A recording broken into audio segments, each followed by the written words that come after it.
And of course, we will try more to cultivate that culture in our people, while at the same time bringing the Fulanis in one fold and try to arrest their traditional practice of moving from one place to the other.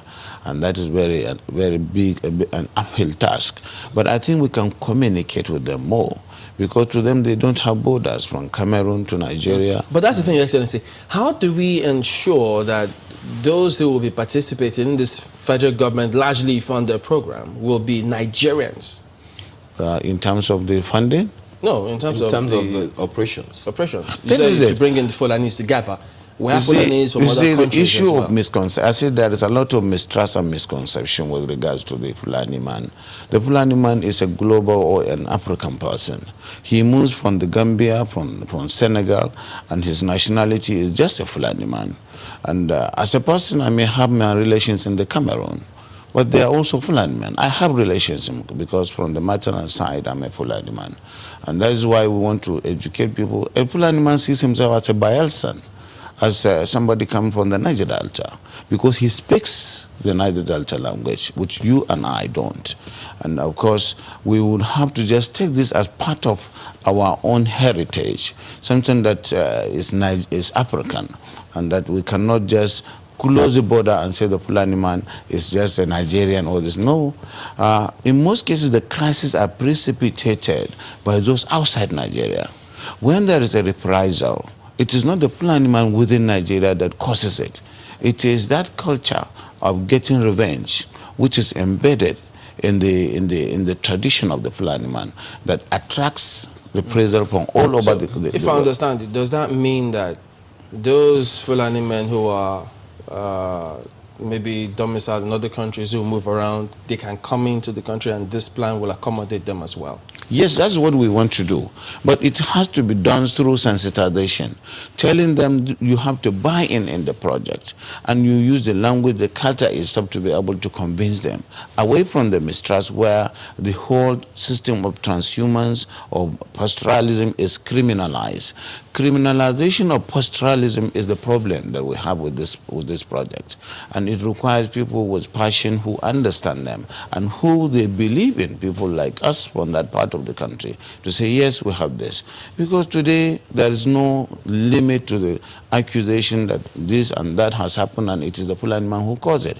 There is no tribe that is not that you don't have this criminality in, but certainly the way and manner we do it is really exacerbating the crisis and the problems. Will there be any form of documentation of all the people that will be, yes, we are within that? Oh yes, that is going to give Nigeria the opportunity to really have the best in terms of documentation in the demographics, because as I said, the Fulani man settles anywhere he can feed his cattle.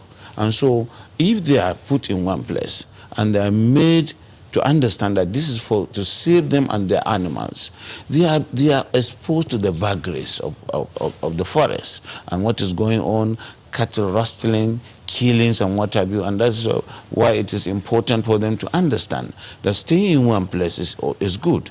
And of course, in terms of the best practice of carrying the meat, the cows and the lorries. Let's stay with that security angle for a bit. Is there going to be, this plan going to be a fenced enclosure where anyone who comes in is secured, so there is no one that can just come in from anywhere else? No.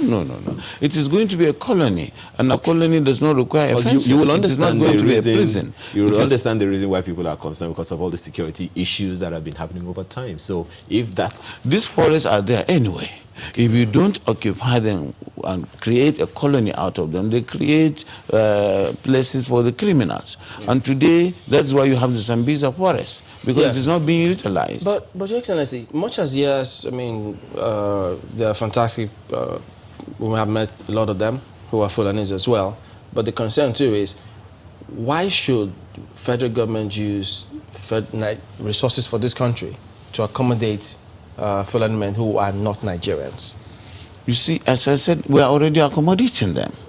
Do you delineate and then really know who is not a Fulani man from Nigeria?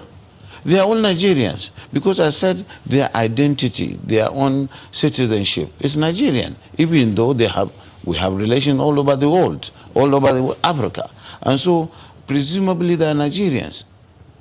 I think you get me. That is the misunderstanding. They move from one place to the other, and they have relations, kith and kins in all the parts of the country, and even outside the country. So that is why our own population is fluid.